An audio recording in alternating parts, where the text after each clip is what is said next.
দাজ্জালের নাম তো আপনারা শুনেছেন, ভয়ঙ্কর ডেঞ্জারাস একটা ক্যারেক্টার। পৃথিবীর শুরু থেকে শেষ পর্যন্ত এর চেয়ে বড় ফিতনা আসেনি, আসবেও না। দাজ্জালের ফিতনা, সে তার এক চোখ থাকবে, আরেক চোখ এরকম বন্ধ থাকবে, এখানে লেখা থাকবে কাফারা। কোনোভাবেই তাকে দমানো যাবে না, হত্যা করা যাবে না। আল্লাহ নবী ঈসা আলাইহিস সালাম তাকে হত্যা করবেন। তো যে ব্যক্তি সূরা কাহাফ তেলাওয়াত করবে, সূরা কাহাফের প্রথম 10 আয়াত বিশেষ করে মুখস্থ রাখবে, আল্লাহ তাআলা উসিমা মিন ফিতনাতিদ দাজ্জাল, দাজ্জালের ফিতনা থেকে তাকে বাঁচাবেন। তা আমরা দাজ্জালের ফিতনা থেকে বাঁচতে চাই কি চাই না? আপনারা অনেকে দেখে থাকবেন যে সূরা কাহাফের মধ্যে একটা শব্দ আছে ওয়ালিয়াতালাত্তাফ। যারা কোরআন পড়েছেন দেখে থাকবেন, না দেখলে আজকে বাসায় যে দেখবেন একটা শব্দ আছে ওয়ালিয়াতালাত্তাফ। দেখবেন কোরআনের মধ্যে এই শব্দটা বোল্ড করা, মোটা কালি দিয়ে লেখা, bold. This is the middle of the holy Quran. এটা কোরআনের একেবারে মাঝখানে এই শব্দটা। এর আগে যত আয়াত তার পরে ঠিক তত আয়াত। সুবহানাল্লাহ বিহামদিহি। This is the middle of the holy Quran, এবং এটা সূরা কাহাফের মধ্যে আছে ওয়ালিয়াতালাত্তাফ শব্দটা আপনারা দেখবেন। তখন সাহাবীদের উপর, নমুসলিম সাহাবাদের উপর কঠিন অত্যাচার চলতেছিল, ভয়ঙ্কর ধরনের অত্যাচার। তো এই সূরাটা নাযিল করে আল্লাহ তাআলা আমাদেরকে সান্ত্বনা দিলেন এবং বুঝাতে চাইলেন এই অত্যাচার, এই জুলুমের শিকার শুধু তোমরাই হচ্ছ না, এর আগেও হয়েছে অনেকে। 7 জন যুবক ছিল রোমান সাম্রাজ্যে, তারা তাদের ঈমান বাঁচানোর জন্য এরকম কষ্টের শিকার হয়েছিল, এবং তারা যে স্বপ্ন দেখেছিল সেই স্বপ্ন আল্লাহ তাআলা বাস্তবায়ন করেছেন। তো এই ঘটনাগুলো শুনিয়ে বেসিক্যালি মক্কার যে নও-মুসলিম সাহাবারা, তাদেরকে আল্লাহ তাআলা সান্ত্বনা দিচ্ছিলেন যে ফ্রাস্ট্রেটেড হওয়ার কিছু নেই। ওয়ালা তাহিনু ওয়ালা তাহজানু ওয়া আনতুমুল আ'লাউনা ইন কুনতুম মুমিনিন। হতাশ হবে না, চিন্তিত হবে না, বিজয় তোমাদেরই হবে যদি তোমরা মুমিন হও, যদি তোমরা বিশ্বাসী হও, তোমাদের ঈমানের দাবিতে যদি তোমরা সত্যবাদী হও। মক্কার কুরাইশরা কোনোভাবেই যখন রাসূল সাল্লাল্লাহু আলাইহি ওয়াসাল্লামকে দমাতে পারছিল না, তখন তারা প্ল্যান করলো যে আমরা মদিনাতে যে মদিনার ইহুদিদের কাছ থেকে কিছু জেনে আসি।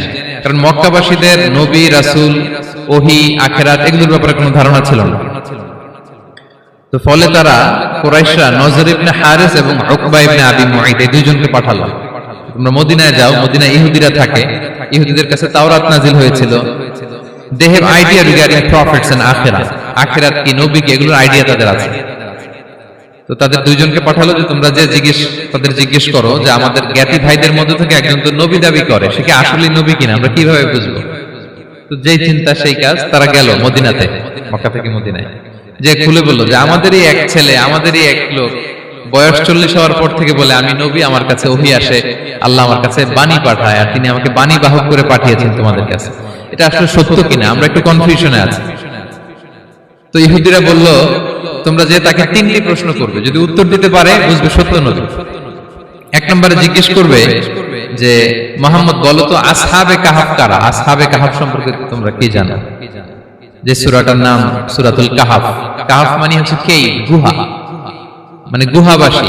7 জন যুবক এই গুহার ভিতরে আশ্রয় নিয়েছিল ঈমান বাঁচানোর জন্য। মুহাম্মদ তুমি যদি সত্য নবী হও বলো এই ঘটনাটা কি। 2 নম্বরে তাকে জিজ্ঞেস করবে জুলকারনাইন বাদশা সম্পর্কে কি জানে, সে কিছু জানে কিনা। 3 নম্বর তাকে জিজ্ঞেস করবে মা হুয়া রূহ, রূহ কি, যে রূহটা দেহে ঢুকলে মানুষ নড়ে চড়ে, প্রাণবন্ত একটা অ্যানিমেশন থাকে, এটা বের হয়ে গেলে সে ডেড বডি, লাশ হয়ে পড়ে থাকে। What is the origin of রূহ, স্পিরিট। এই 3টা প্রশ্নের উত্তর যদি জানে তাহলে আসলেই সে সত্য নবী। তারা এসে জিজ্ঞেস করলো মুহাম্মদ বলো আসহাবে কাহাফ কারা, বলো জুলকারনাইন কে, বলো রূহ কি। এই 3টা প্রশ্নের উত্তর যদি করতে পারো তাহলে বুঝবে তুমি সত্য নবী। রাসূল সাল্লাল্লাহু আলাইহি ওয়াসাল্লাম বললেন ঠিক আছে যাও, আগামীকাল উত্তর বলে দেব। তিনি ইনশাআল্লাহ বলতে ভুলে গেলেন। রাসূল সাল্লাল্লাহু আলাইহি ওয়াসাল্লামের ধারণা ছিল প্রতিদিনই তো জিবরাইল কোরআনের আয়াত নিয়ে আসে, তো তারই ধারাবাহিকতায় আগামীকাল আসবে, আমি জিজ্ঞেস করে নিব এই 3টা প্রশ্নের উত্তর। তারপরের দিন সবাই এসে হাজির, কিন্তু জিবরাইল আলাইহিস সালাম আসেনি। রাসূল সাল্লাল্লাহু আলাইহি ওয়াসাল্লাম তো একটু বিব্রতকর পরিস্থিতিতে বললেন। তারা বলল তুমি তো আজকে অ্যাপয়েন্টমেন্ট দিয়েছো, ডেট দিয়েছো, বলো উত্তর বলো। রাসূল সাল্লাল্লাহু আলাইহি ওয়াসাল্লাম বলল আজকে না, আগামীকাল বলে দিলাম। রাসূল সাল্লাল্লাহু আলাইহি ওয়াসাল্লাম ইনশাআল্লাহ কথাটা মনে করতে পারতেছেন না। এরপরের দিনও তারা এসে হাজির, কিন্তু রাসূল সাল্লাল্লাহু আলাইহি ওয়াসাল্লাম উত্তর দিতে পারতেছেন না। তারপরের দিন এভাবে পিছাচ্ছেন, রাসূল সাল্লাল্লাহু আলাইহি ওয়াসাল্লাম ডেট দিচ্ছেন না। এভাবে 1 দিন 2 দিন 3 দিন না, 15 দিন। কয় দিন? এদিকে তো এই প্রশ্নের উত্তর জানার জন্য এখন 1 2 জন আসে না, দলে বলে কাফিররা আসে। কারণ রাসূল সাল্লাল্লাহু আলাইহি ওয়াসাল্লামকে এখানে অপমান করা যাচ্ছে, ছোট করা যাচ্ছে, হেয় করা যাচ্ছে। তারা এসে হাসাহাসি করে, আবু বকর ওমর রাদিয়াল্লাহু আনহুকে বলে, দেখো তোমরা না বলছো সত্য নবী, উনি সত্য নবী হলে তো প্রথম দিন উত্তর দিয়ে দিতে পারতো, পারে না কেন? এটা থেকে বোঝা যাচ্ছে তিনি আসলে মিথ্যাবাদী। 15 দিন রাসূল সাল্লাল্লাহু আলাইহি ওয়াসাল্লামের জন্য এত বিব্রতকর পরিস্থিতি আর ছিল না। 15 দিন পর আল্লাহ তাআলা আয়াত নাযিল করলেন, ওয়ালা তাকুলান্না বিশাইইন ইন্নী ফাইলুন যালিকা গাদা ইল্লা আইয়াশা আল্লাহ। অর্থাৎ হে নবী, ভবিষ্যতের কোনো কাজে যখন ওয়াদা দিবেন, কমিটমেন্ট করবেন, আপনি আইয়াশা আল্লাহ মানে ইনশাআল্লাহ বলা ছাড়া কখনো দিবেন না। রাসূল সাল্লাল্লাহু আলাইহি ওয়াসাল্লামকে শিক্ষা দেওয়ার মধ্য দিয়ে বেসিক্যালি আল্লাহ তাআলা গোটা মুসলিম উম্মাহকে শিক্ষা দিলেন, আমাদেরকে শিক্ষা দিলেন, যাতে আমরা ভবিষ্যতের কাজে আগে ইনশাআল্লাহ বলি। তো রাসূল সাল্লাল্লাহু আলাইহি ওয়াসাল্লাম লেসনটা পেলেন, এরপর আল্লাহ তাআলা উত্তর জানিয়ে দিলেন, আম হাসিবিতা আন্না আসহাবাল কাহফি ওয়ার রাকিম কানু মিন আয়াতিনা আজাবা। টানা 2 পৃষ্ঠা উত্তর দিলেন আসহাবুল কাহফ কারা। তাওরাত, জাবুর, ইনজিলে কোথাও এত বিস্তারিত উত্তর নাই আসহাবে কাহফের ব্যাপারে। আল্লাহ তাআলা আল কাহফ, সূরাতুল কাহফ নামে গুহাবাসীদের নামে একটা সূরা দিলেন, বিস্তারিত 2 পৃষ্ঠায় বর্ণনা করলেন তারা কারা। কুরাইশরা তো তাআজ্জুব বনে গেল, ঘটনা কি, মুহাম্মদের উত্তর কিভাবে জানলো? সে তো কারো কাছে পড়ে নাই, লেখে নাই, এই দেশের বাইরেও কোথাও যায় নাই। দ্বিতীয় প্রশ্ন ছিল যুলকারনাইনকে আল্লাহ আয়াত নাযিল করলেন, ওয়াসআলুনাকা আন যিলকারনাইন কুল সাআতলু আলাইকুম মিনহু যিকরা। টানা আল্লাহ তাআলা প্রায় 1.5 পৃষ্ঠা, 1 পৃষ্ঠারও বেশি যুলকারনাইনের ঘটনা শোনালেন। আর রূহের কথা শোনালেন সূরা আল ইসরাতে, ওয়াসআলুনাকা আনির রূহ কুলির রূহু মিন আমরি রাব্বি ওয়া মা উতীতুম মিনাল ইলমি ইল্লা কালিলা।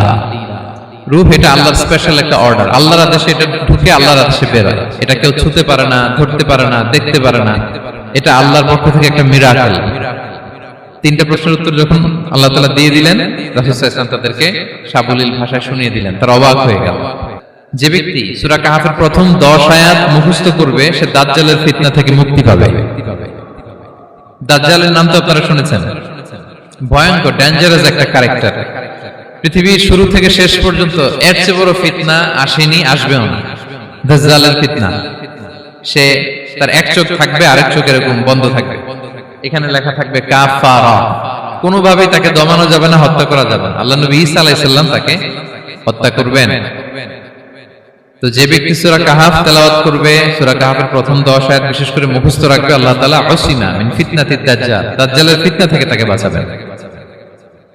তা আমরা দাজ্জালের ফিতনা থেকে বাঁচতে চাই কি চাই না? আমরা যেন সূরা কাহফের প্রথম 10 আয়াত মুখস্থ করি, সূরা কাহফ যেন জুমার দিন আমরা তেলাওয়াত করি। So now the question arises, what is the relationship of Suratul Kahf with Dajjal? দাজ্জালের সাথে সূরা কাহফের রিলেশনটার কারণ কি? একটা মেকানিজম তো এখানে আছে। এত সূরা থাকে, রাসূল সাল্লাল্লাহু আলাইহি ওয়াসাল্লাম কেন বলেন যে সূরা কাহফ পড়লে দাজ্জালের ফিতনা থেকে বাঁচবে? কারণটা কি?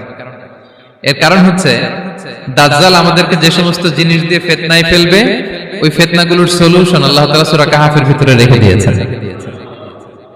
দাজ্জাল 4টা জিনিস দিয়ে আমাদেরকে ফিতনায় ফেলবে। That's trial of faith, 1 number. ঈমানের পরীক্ষা সে আমাদেরকে ফেলবে, আমাদের বিশ্বাস নিয়ে ছিনিমিনি খেলবে সে। এটার সলিউশন আছে সূরা কাহফ, আমি বলবো আস্তে আস্তে। 2 নম্বরে দাজ্জাল আমাদেরকে ফিতনায় ফেলবে, দ্য ট্রায়াল অফ ওয়েলথ, সম্পদ দিয়ে সে আমাদেরকে ফিতনায় ফেলবে। 3 নম্বর দ্য ট্রায়াল অফ নলেজ, জ্ঞান দিয়ে সে আমাদেরকে ফিতনায় ফেলবে। 4 নম্বর দ্য ট্রায়াল অফ পাওয়ার, ক্ষমতা দিয়ে সে আমাদেরকে ফিতনায় ফেলবে। দাজ্জাল 4টা জিনিস দিয়ে আমাদেরকে পরীক্ষায় ফেলবে। কয়টা? 1 হচ্ছে ঈমানি পরীক্ষা, 2 হচ্ছে সম্পদ দিয়ে পরীক্ষা, 3 হচ্ছে জ্ঞান দিয়ে পরীক্ষা, 4 হচ্ছে ক্ষমতা দিয়ে পরীক্ষা। সে ঈমানের পরীক্ষায় আমাদেরকে ফেলবে। সে এসে বলবে আমি তোমার রব, এবং এটা প্রমাণ করার জন্য যা যা দরকার আল্লাহ তাআলা তাকে সব দিবেন, সে সব করতে পারবে। সে বলবে আমি তোমার রব। যদি বিশ্বাস না হয়, তোমার বাবাকে যদি জীবিত করে বিশ্বাস করবে? অনেকে বলবে হ্যাঁ আমার আব্বাকে জীবিত করে দেখান, তো তার বাবাকে ঠিকই সে জীবিত করে ফেলবে। আসলে শয়তান তার বাবার সূরত নিয়ে সামনে দাঁড়াবে, আরে তাই তো, এটাই তো আমার বাবা, এটাই তো আমার দাদা। মানুষ ফিতনায় পড়ে যাবে, ঈমানের ফিতনায়। সে ভাববে আসলে এটাই বোধহয় আমার রব, এবং তাকে এত ক্ষমতা দেয়া হবে, তার ডান দিকে থাকবে জান্নাত, বাঁ দিকে জাহান্নাম। তার কাছে আল্লাহ এটা দিবে। যে তার কথা শুনবে তাকে সে জান্নাতে ঢুকাবে, কিন্তু জান্নাতে ঢুকে সে জাহান্নামের শাস্তি ভোগ করবে। এটা তার বাইরের মানুষ বুঝবে না, অ্যাপারেন্টলি এটা জান্নাত। আর যে তাকে মানবে না, তাকে সে জাহান্নামে ফেলবে, কিন্তু জাহান্নামে ঢুকলেও সে জান্নাতের নাজ নেয়ামত ভোগ করবে। তাহলে এই যে ইমানের ফিতনা এসে ফেলে দিবে আমাদেরকে। তো ইমান কি করে বাঁচাবো, এটা সলিউশন আমি শোনাবো আপনাদের। 2 নম্বরে সে আমাদেরকে সম্পদ দিয়ে ফিতনায় ফেলবে। যার যা লাগবে সে তাই দিতে পারবে, যা লাগবে। সে যদি আকাশকে বলে আকাশ বৃষ্টি দাও, যাকে তারা মানবে ওই এলাকায় বৃষ্টি হবে, সুজলা সুফলা শস্য শ্যামলা হবে, সে সমস্ত এলাকা ফল মূলে ভর্তি হবে, বরকত আর বরকত। আর যে এলাকার লোকেরা, জনপদের লোকেরা তাকে মানবে না, সে বলবে ওখানে বৃষ্টি হবে না, হবেও না, ওখানে খরা, দুর্ভিক্ষ, মাটি ফেটে চলছে, মানুষ না খেয়ে মরবে, মহামারী দুর্ভিক্ষ দেখা দেবে। তখন বিশ্ববাসী মনে করবে এটাই বোধহয় আমাদের রব। তার মানে সম্পদ দিয়ে ফিতনায় ফেলে দিবে। 3 নম্বর হচ্ছে নলেজ। তার জ্ঞানের কাছে গোটা বিশ্ব হার মানবে। পূর্বের পরের যত জ্ঞান আছে সব আল্লাহ তাকে দিবে। ইলমুল আউয়ালিন ওয়াল আখিরিন, এমন কোন প্রশ্ন নেই যেটা দিয়ে তাকে আটকানো যায়। যাই জিজ্ঞেস করবেন সব জানতা, সব বলে দেয়। ভবিষ্যৎবাণী বলে দিবে, বলবে আগামীকাল ওইখানে অমুক দেশে বোমা বিস্ফোরণ হবে, হবে ওইখানে, ওখানে দুর্ভিক্ষ হবে, হবে, ভূমিকম্প হবে, হবে। সে যা বলবে তাই হবে। তার জ্ঞানের এই বহর দেখে মানুষ ফিতনায় পড়ে যাবে। 4 নম্বর হচ্ছে দ্য ট্রায়াল অফ পাওয়ার, ক্ষমতা। তার ক্ষমতার সামনে সবকিছু একেবারে ছিন্ন বিচ্ছিন্ন হয়ে যাবে, এত ক্ষমতা হবে তার। সে যেমনটি বলবে তেমনটি করতে হবে। বাতাসের চেয়ে দ্রুত বেগে সে এক দেশ থেকে আরেক দেশে চলে যাবে। তো তার এই সমস্ত অলৌকিক ক্ষমতা দেখে মানুষ ফিতনায় পড়ে যাবে। এবং এই ফিতনা, এই পরীক্ষার মুহূর্তগুলোতে মানুষ কিভাবে নিজেকে ধরে রাখবে তার সলিউশন আল্লাহ তাআলা সূরা কাহফে দিয়েছেন। এই 4টা ফিতনা থেকে বাঁচার জন্য আল্লাহ সূরা কাহফে 4টা ঘটনা উল্লেখ করেছেন। কয়টা? 1 নাম্বার হচ্ছে আসহাবে কাহফ, যুবকদের ঘটনা, 7 জন যুবকদের ঘটনা। ঈমান কি করে বাঁচাবেন, সলিউশন ওখানে। সম্পদের ফিতনা থেকে কিভাবে নিজেকে বাঁচাবেন, এজন্য একজন বাগানওয়ালার ঘটনা আল্লাহ সেখানে বলেছেন। জ্ঞানের ফিতনা থেকে কি করে বাঁচবেন, এজন্য আল্লাহ তাআলা মুসা আলাইহিস সালাম এবং খিজির আলাইহিস সালামের ঘটনা সেখানে উল্লেখ করেছেন। আর ক্ষমতার ফিতনা থেকে কি করে বাঁচবেন এটা বোঝানোর জন্য আল্লাহ তাআলা যুলকারনাইনের ঘটনা উল্লেখ করেছেন। 4টা ফিতনা থেকে বাঁচার জন্য কয়টা ঘটনা? 4টা ঘটনা। আমরা তাহলে একটা একটা করে ঘটনা শুনি, আমরা একটু উদ্ধার করার চেষ্টা করি যে কি কি সলিউশন আল্লাহ তাআলা আমাদের বাতলে দিলেন। 1 নম্বর হচ্ছে আসহাবে কাহফের ঘটনা। এটা 250 খ্রিস্টাব্দের সময়কালে রোমান সাম্রাজ্যের একজন বাদশা ছিল, নাম দাকিয়ানুস, প্রতাপশালী বাদশা, পৌত্তলিক, মূর্তির পূজা করে। ঈসা আলাইহিস সালাম বিদায় নিয়েছেন, 200-250 বছর হলো। তো সব নবীর ধর্মই কিন্তু ইসলাম, যদিও আমরা নাসারা বলি, ইহুদি বলি, সব নবীদের ধর্মই কি ইসলাম। তো তিনি ছিলেন পৌত্তলিক, মূর্তির পূজা করত। আর তার এলাকায় কেউ যদি ঈসা আলাইহিস সালামের নাম নিত, আখিরাতে বিশ্বাস করত, আল্লাহ বিশ্বাস করত, তাদেরকে তারা পাথর মেরে হত্যা করত। এজন্য ভয়ে কেউ ঈসাই ধর্মে ঈমান আনতো না, মানে ইসলামে ঈমান আনতো না। এই রাজার ভয়ে সবাই মূর্তির পূজা করত।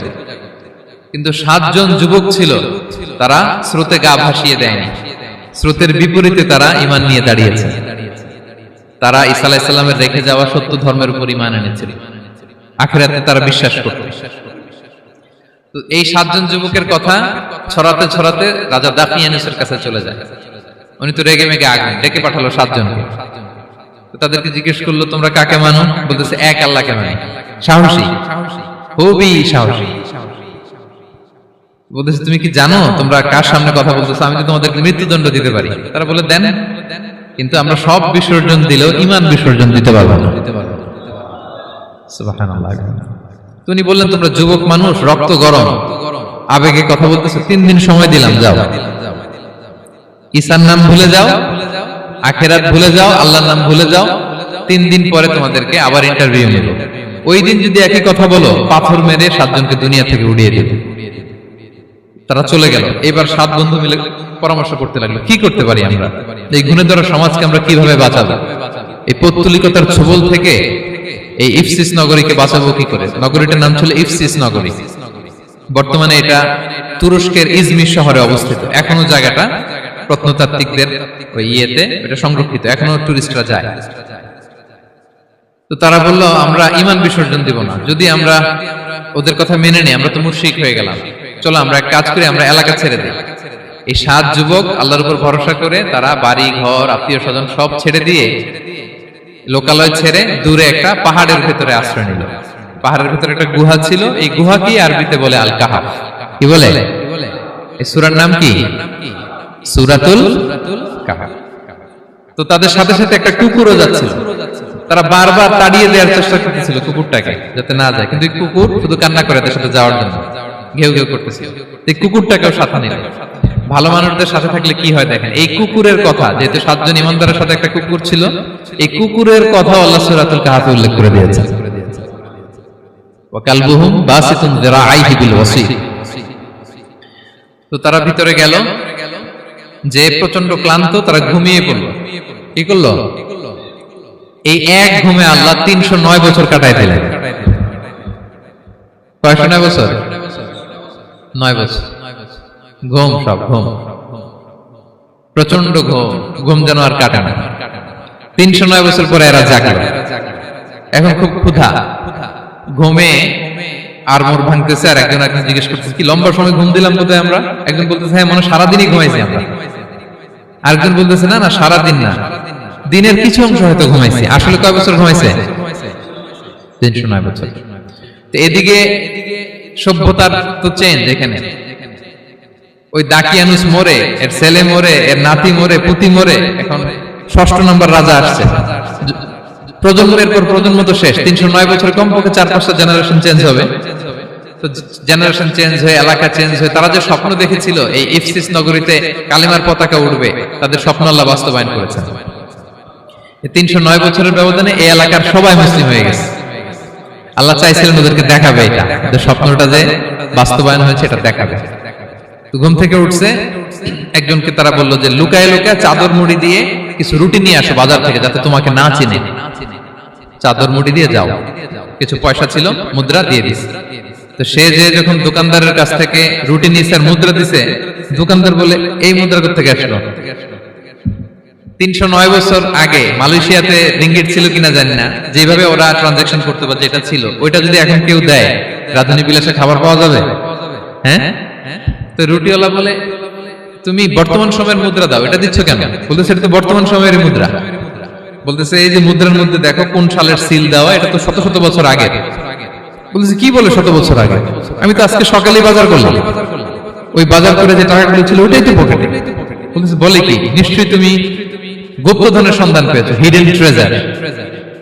বলো, মানে তার সাথে এদের কথাবার্তা কিছু মিলতেছে না। পরে তাকে ধরে ওই সময়কার রাজার কাছে নিয়ে গেছে। ওই রাজা আবার মুসলিম, সবাই মুসলিম তখন। সে যা বলে এরাও কেউ বিশ্বাস করে না, এরাও যা বলে এও বিশ্বাস করে না। আর এলাকা এর বাড়ি ঘর আসবে কোত্থেকে? এর নাতি পুতি যা আছে 5-6 পুরুষ তো মরে সবাই কবরে। তখন তার কথা শুনে সবাই অবাক।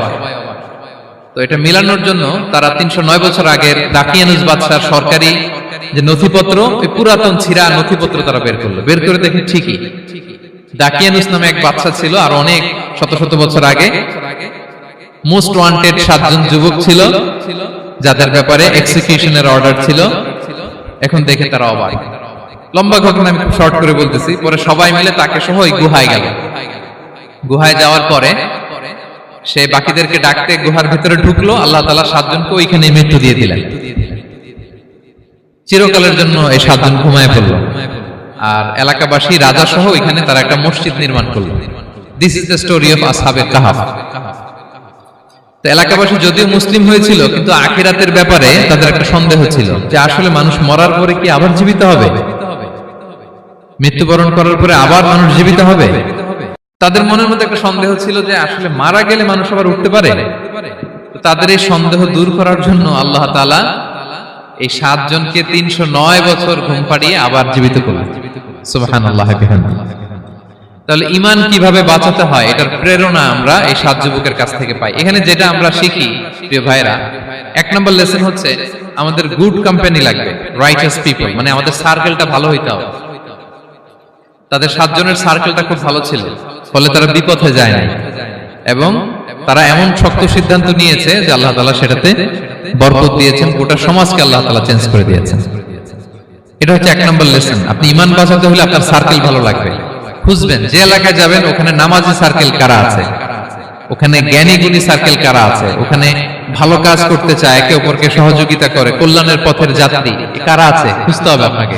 খুঁজে ওই সার্কেলে আপনি যুক্ত হবেন, তাইলে ঈমান বাঁচানো যাবে। ক্লিয়ার? দুই নাম্বার হচ্ছে conflict between believers and disbelievers it's universal. সত্য মিথ্যার লড়াই এটা চিরন্তন, আজীবন থাকবে। এটা ওনাদেরও ছিল, এখনো আমাদের লড়াই করে যেতে হচ্ছে, আমাদের ভবিষ্যৎ প্রজন্মও করবে। এই লড়াইটা আমরা করে যেতে চাই। কি বলেন? হ্যাঁ, থামা যাবে না? আমরা থামতে আসিনি, আমরা এই লড়াইটা করে যাব, আমরা সত্যের কথা বলেই যাব ইনশাআল্লাহ। বলেন। তিন নাম্বার হচ্ছে যে লেসনটা আমরা পাই, অনেকগুলো লেসন, আমি খুব প্রেসাইজলি বলতেছি। যুবকরা চাইলে একটা সমাজকে পাল্টে দিতে পারে। এই পৃথিবীতে যত বড় বড় বিপ্লব হয়েছে এগুলো যুবকরা এনেছে। তারা হচ্ছে সভ্যতা গড়ার কারিগর। আসহাবে কাহাফ আমাদের এই সময়ের নওজওয়ানদের জন্য প্রেরণা, তারা আমাদের জন্য প্রেরণার বাতিঘর। তারা যেমন ঈমানকে রক্ষা করেছে, আমাদের যুবকরা চাইলেও তাদের ঈমানি চেতনাতে স্পিরিট দিয়ে সমাজটাকে পাল্টে দিতে পারে। কি বলেন? এখানে বেশিরভাগই তো যুবক। হ্যাঁ, গুড সার্কেলে থাকবেন তো আপনারা? সত্যের পক্ষে সবাই থাকবেন তো? আল্লাহ তাআলা কবুল করুন। আচ্ছা, এবার দ্বিতীয় নাম্বার ছিল সম্পদের ফিতনা, কিভাবে বাঁচবেন। আসহাবে কাহাফের পরে সূরা কাহাফে আল্লাহ তাআলা একজন বাগানওয়ালার ঘটনা বলেছে। দুজন বন্ধু, একজন একটু গরিব, সে বিশ্বাসী, আরেকজন ধনী, সে অবিশ্বাসী। তাকে আল্লাহ তাআলা বিশাল বড় খেজুরের বাগান আর আঙ্গুরের বাগান দিয়েছেন, বিশাল অনেক বড় বিজনেস ম্যাগনেট। তো এই সম্পদের অহংকার সে করত। সে প্রায় তার গরিব বন্ধুকে বলতো যে তোর চেয়ে আমার সম্পদও বেশি, সন্তানও বেশি, জনবল বেশি, লোকবল বেশি, অর্থবল বেশি, সব বেশি। অহংকারে তার পা মাটিতে পড়তো না। আর সে আখিরাতে অবিশ্বাস করত এবং সে বলতো যে এই সম্পদ আমারে বাঁচাবে, চিরকাল আমাকে স্মরণীয় করে রাখবে, এই সম্পদ কোনোদিন যাবে না। অনেক বড় বড় ধনীরা আছে, তারা এরকম মনে করে যে আমি এত বড় সিআইপি, হ্যাঁ, আমি এত বড় বিজনেস ম্যাগনেট, এই দিন বোধহয় আর চেঞ্জ হতে পারে না, আমার আজীবনই বোধহয় এত পাওয়ার থাকবে, এত সম্পদ থাকবে। এটা ভুল ধারণা। এটা কি ভুল ধারণা? এই যে তুরস্কে দুর্ভিক্ষ হইল না, আপনারা দেখছেন না যে অনেক সম্পদের মালিক বাড়ি ঘর ভেঙে রাস্তার ফকির। এখন ওই যে রিফিউজিদের জন্য যে খাবার আসছে ওখানে লাইনে দাঁড়াইছে, কারণ এখন লাইনে না দাঁড়ালে খাবারও তো মিলবে না। 1000 কোটি টাকার মালিক ছিল, ভেঙে চুরে সব শেষ। এখন রিলিফের নেওয়ার জন্য দুস্থদের কাতারে ওখানে দাঁড়াইছে, কারণ দাঁড়াইলেই কিছু খাবার পাওয়া যাবে, খিচুড়ি পাওয়া যাবে, তা না হলে তো খাবারটাও মিলবে না। এই যে বঙ্গবাজারে আগুন লাগলো আমাদের বাংলাদেশে, 20টা-25টা দোকান ছিল অনেকের যাদের অন্যান্য বিজনেস আছে তারা হয়তো সার্ভাইভ করতে পারতেছে, কিন্তু এমন অনেক ব্যবসায়ী ছিল সব শেষ, জ্বলে পুড়ে তার টাকা পয়সা পুঁজি স্বপ্ন সব শেষ। তো ধনীকে গরিব বানাতে আল্লাহর 1 সেকেন্ডও লাগে না। ওই বিশাল প্রাসাদ থেকে টেনে ভাঙ্গা থালা হাতে দিয়ে রাস্তায় নামাইতে আল্লাহর কয় সেকেন্ড লাগে বলেন তো? 1 সেকেন্ডও লাগে না। সো এই লেসনটা কিন্তু আমাদের নিতে হবে। এবং ওই ব্যক্তির নসিবে তাই ঘটেছিল। সে যখন অহংকার করতেছিল, আল্লাহ তাআলা আকাশ থেকে হুসবান একটা আগুন পাঠালো। ওই আগুন এসে তার আঙ্গুরের বাগান, তার খেজুরের বাগান, বিশাল মাইলকে মাইল এই বাগান জ্বালিয়ে পুরো মুহূর্তের মধ্যে সারখার করে, এবং মুহূর্তের মধ্যে সে পথের ভিখারি, ফকির। এই ঘটনাটা এনে আল্লাহ তাআলা সম্পদশালীদেরকে রিমাইন্ডার দিলেন যে এই সম্পদের ফিতনায় তোমরা পড়ে যেও না। আমরা সম্পদশালী হলে বাস্তবতা অনেক সময় ভুলে যাই। সূরাতুল হুমাযাতে আল্লাহ তাআলা বলেন ইয়াহসাবু আন্না মালাহু আখলাদা। সম্পদশালীরা মনে করে এই সম্পদ আমাকে চিরকাল বাঁচিয়ে রাখবে, চিরকাল বোধহয় এই সম্পদ আমার হাতে থাকবে না। এটা হাতের ময়লা, আজ আছে কাল নাই, যে কোনো সময় চলে যেতে পারে। এটা হচ্ছে ম্যাটেরিয়ালিস্টিক আউটলুক, বস্তুবাদী চিন্তা থেকে এই আমাদের ধনী ভাইদের এই সমস্যাটা হয়। ভোগবাদী চিন্তার প্রভাব আর কি। সম্পদ যখন হাতে থাকে ধরাকে সরাজ্ঞান করে, মনে করে যে সবই আমার কন্ট্রোলে। না, আপনারে ওই গরিবের কাতারে আনতে, ওই রিলিফের সম্পদ নেয়ার জন্য ওই লাইনে দাঁড় করাইতে আল্লাহর 1 সেকেন্ডও লাগে না। এটা খেয়াল রাখতে হবে। আমরা যখন প্রাইভেট কারে চড়ি, মাঝে মাঝে অনেকে এসে হাত পাতে, এদেরকে ছোট করা যাবে না। গল্পটা আল্লাহ ভিন্ন করতে আল্লাহর 1 সেকেন্ডও লাগে না। ওইদিকে আমি দাঁড়ায় হাত পাততাম আর উনি প্রাইভেট কারে বসে থাকতো। আল্লাহ চাইলে এরকম করতে পারতেন না? পারতেন।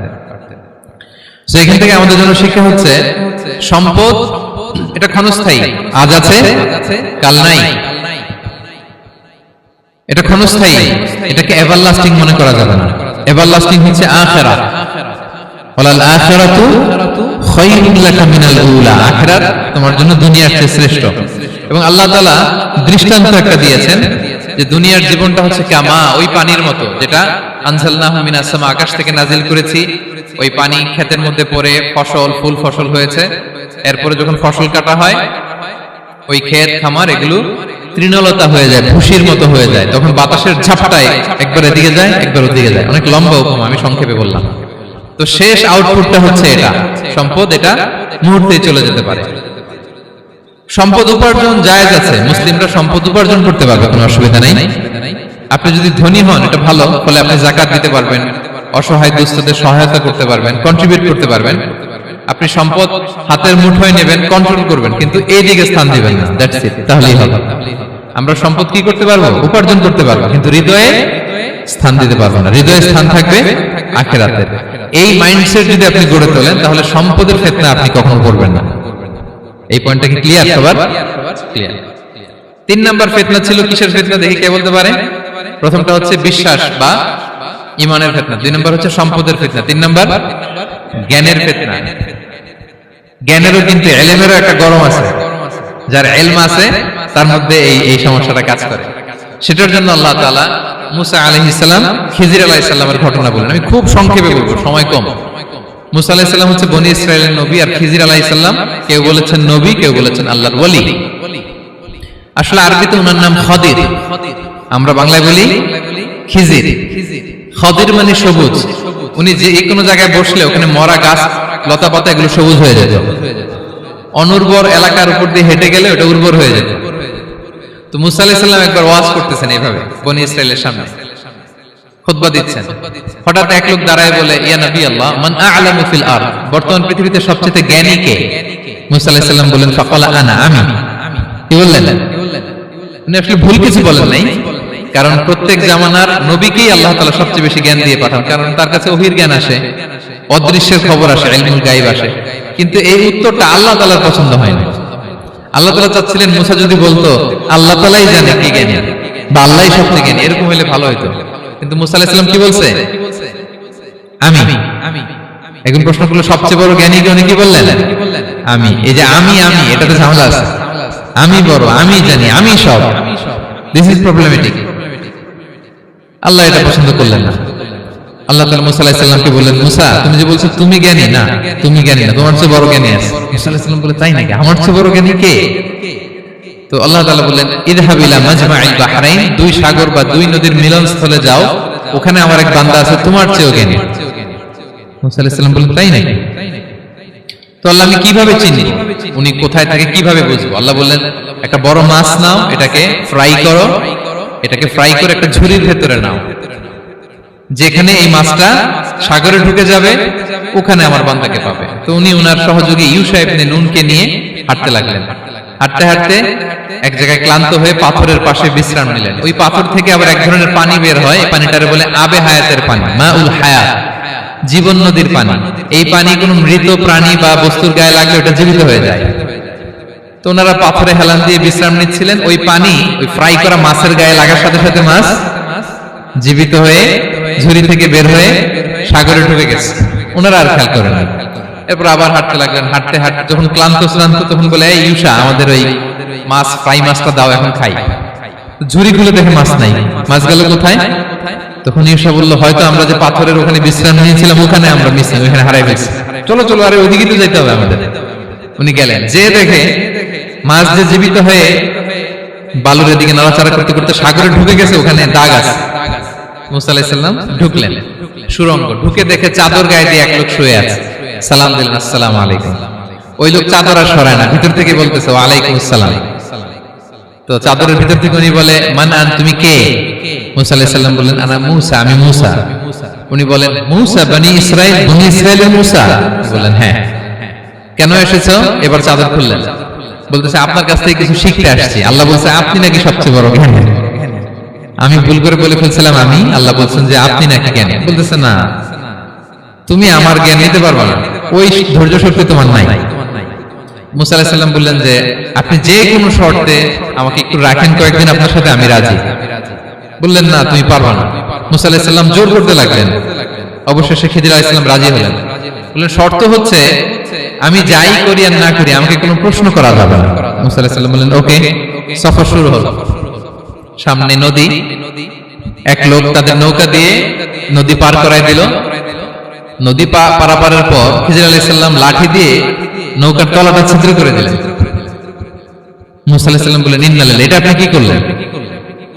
ওরা আমাদেরকে নদী পার করে দিল, আর যে ভাড়াটা আসছিল এটাও নিল না আমাদের